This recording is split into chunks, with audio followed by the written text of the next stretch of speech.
பந்தம் மோட்சம்னு பிரிக்கிறாங்க. பந்தம்னா என்ன, மோட்சம்னா என்னன்னு பிரிக்கிறோம். இந்த உலக விஷயங்களோட நமக்கு தொடர்பு இருக்கு. இன்னைக்கு நேற்றுக்கு பல பிறவிகளா இருக்கு. அப்படி கண்டினியூவா வந்துக்கிட்டு இருக்கு.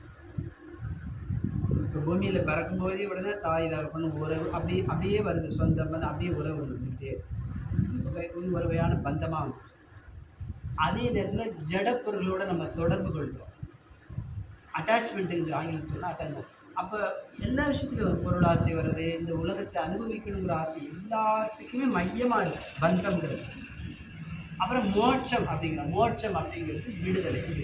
பகவான் நோக்கிய பாதை. அப்போ எல்லாமே இந்த உலகத்திலேயே பந்தத்தில் இருக்கிறது ஒரு வகையான வாழ்க்கைன்னு பிரிக்கிறாங்க. அதை தாண்டி இந்த உலக விஷயங்களை குறைச்சிக்கிட்டு அந்த இதுலேருந்து விடுதலை பெற்று பகவான்கிட்ட போய் சேரணும் இல்லையா, அது வந்து மோட்சங்கிறாங்க. அப்போ ரெண்டாக பிரிக்கிறாங்க. இது ரெண்டு மனித வாழ்க்கையுடைய நோக்கம் என்ன பார்க்குறோம், பகவான்கிட்ட போய் சேர்றதான மனித வாழ்க்கை நோக்கம். இங்கே பிறக்கிறோம் வளர்கிறோம் எல்லாமே சரிதான்.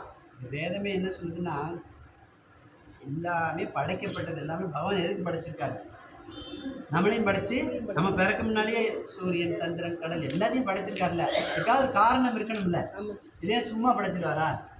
இந்த ஆத்மா வந்து பல பிறவிகளாக சுற்றிக்கிட்டே இருக்காங்க. இன்னைக்கு நேரத்துக்கு பல கோடி லட்சமாக பிறவிகளாக சுற்றி பல லோகங்கள் சுற்றிட்டாரு. அப்போ பகவான் வந்து ஏதோ ஒரு காரணத்தை படைச்சு தானே இதை படிச்சிருக்காரு. அப்போ இந்த ஆத்மா வந்து இந்த உலகத்தில் பிறந்து ஜட இயற்கையோட தொடர்பு கொண்டு அதிலிருந்து கற்றுக்கொள்ளுதான் பகவானை பற்றி. அப்புறமா கொஞ்சமாக புரிஞ்சுக்கலாம் எது உண்மையானது, எது தற்காலிகமானது, எது நிலையில்லாது, அப்படி கொஞ்சமாக புரிஞ்சுக்கிட்டு அவர் அதுதான் படிச்சிருக்காரு. அது போக்கில் விட்டு கொடுக்கிறார். அப்புறம் ஒரு கட்டத்தில் எது நிலையானது, மெய்ப்பொருள் என்னங்கிறத புரிந்து கொண்டு அப்புறம் ஆன்மீக குரு மூலமாகவும் சத்சங் மூலமாகவும் தொடர்பு கொண்டு அப்புறம் பகவான்கிட்ட வந்து சேரும். பல பிறவி அது மட்டும் இல்லை, பகவான் இதுக்கு பல முயற்சி எடுக்கிறாராம். சும்மா இல்லை, நம்ம முயற்சி எடுக்கிறது கொஞ்சம் தானா. வேலுக்குடி உபன்யாசம்லாம் கேட்டால் சொல்லுவார், இந்த ஆத்மாவே வந்து மனித உருவுக்கு வரவே பல கஷ்டப்பட்டு வருதான். ஒரு உதாரணம் சொல்லுவோம், இது புரிஞ்சுக்கிட்டா. ஏன்னா நம்மளுடைய ஆத்மா மனித உருவுக்கு வர்றதுக்கு பல ஆமாம். இப்போ நம்மளை வந்து உடலை நீக்கி ஆத்மான்னு பார்க்கும்போது நம்ம எப்படி வந்திருக்கோன்னு புரிஞ்சுக்கிட்டா தான் ஆன்மீக வாழ்க்கையுடைய இலக்கே புரியும். பல உதாரணத்துக்கு ஒரு சின்ன உதாரணம், ஆத்மா வந்து பல பிறவிகளாக சுற்றிக்கிட்டே இருக்குன்னா எப்படி, பல உடல்களில் இப்போ நாயாக இருக்கும், பூனையாக இருக்கும், தாவரத்தில் இருக்கிற செடியாக இருக்கலாம், எப்படி வேணால் அப்படியே வந்துருக்குமா, கோடிக்கணக்கான வருஷம் சுற்றிக்கிட்டே இருக்கும். அப்புறம் பசுமாடாக இருக்கும், அப்புறம் இவ்வளோலாம் சுற்றி ஒரு மனித உடலுக்கு வரலாம். அது சில நேரத்தில் அது எப்படி வருகிறது அப்படின்னு பார்க்கும்போது, இந்த ஆத்மா வந்து ஒரு உணவின் மூலமாக, இப்போ ஒரு உதாரணத்துக்கு இப்படி ஆத்மாவுக்கு தான் அளவு ரொம்ப மைனூட்டாக இருக்குல்ல.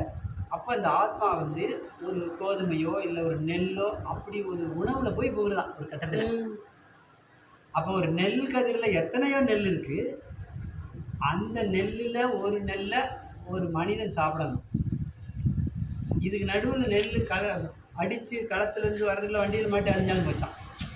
அப்போ அந்த ஆத்மா கிடைக்காது, வேற ஒரு அப்படியே போயிட்டு இதை தாண்டி அது நெல்லோ கோதுமையோ இது வேணா இருக்கலாம். அதில் வந்து இந்த ஆத்மா வந்து ஒரு மனிதனுடைய உடம்புக்குள்ள வரலாம். அப்போ எவ்வளோ கஷ்டப்பட்டு வரும். அதுக்கு முன்னால் இப்போ நீர்வாழ் உயிரினங்கள் தாண்டணும், விலங்கினங்கள் தாண்டணும், 54 லட்சம் வகையான உயிரினங்களை தாண்டி இப்படி கஷ்டப்பட்டு ஒரு ஆத்மா மனித உடம்பு வரும். இப்படிதான் ஆத்மாவோட உணர்வு.